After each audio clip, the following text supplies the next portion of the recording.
Hey guys, I'm back to Yokosuka again. I'm at the kind of like an observation deck that you could go around, and also you could look around.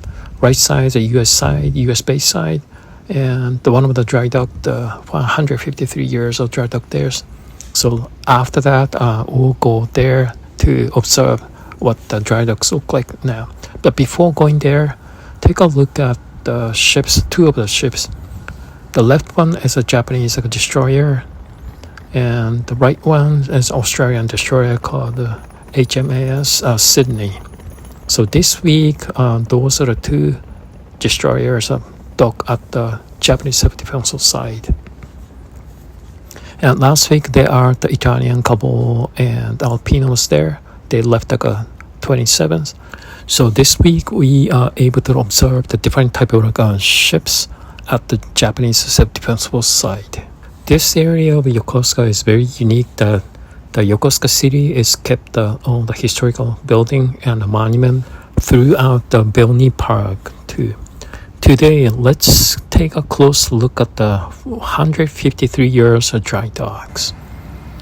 This is 153 years of dry dock, one built in 1871, so it's been like 153 years already.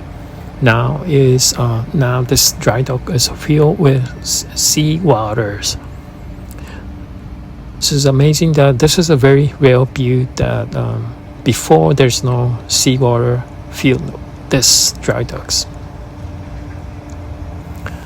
And this is the video I took back in June this year. So this is what they look like in the bottoms, and this is gonna be the side view. See all the items sitting there. Those items will be used to hold the ships after taking out the water, and these items will be support.